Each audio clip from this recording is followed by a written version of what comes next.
महाराष्ट्र सरकारनं माजी न्यायमूर्ती शरद त्रिवेदी, भरत व्यास आणि विजय शुक्ला यांची लोकायुक्त म्हणून नियुक्ती केली आहे। या तीनही मान्यवरांचा अखिल विश्व सरयू पारीण ब्राह्मण महासभा नागपूर संस्थेतर्फे सत्कार करण्यात आला। अलीकडेच हे तीनही न्यायाधीश निवृत्त झाले आहे। त्यानंतर महाराष्ट्र सरकारनं शरद त्रिवेदी आणि भरत व्यास यांची लोकायुक्त म्हणून नियुक्ती केली आहे। अखिल विश्व सरयू पारीण ब्राह्मण महासभा नागपूर शाखेतर्फे या तीनही माजी न्यायमूर्तींचा सत्कार करण्यात आला।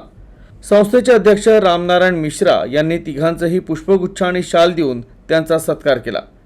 यावेळी बोलताना शरद त्रिवेदी यांनी समाजाची एकता आणि संघटनेची ताकद वाढवण्यावर भर दिला, तर माजी न्यायमूर्ती भरत व्यास म्हणाले की इच्छाशक्ती प्रबळ असेल तर कोणतीही तडजोड न करता प्रामाणिकपणे आपलं काम करता येतं। संस्थेकडून केल्या जाणाऱ्या कामांना आपण भारावून गेलो आहोत, असं प्रतिपादन न्यायमूर्ती विजय शुक्ला यांनी व्यक्त केलं। यावेळी संस्थेचे सदस्य आणि पदाधिकारी उपस्थित होते।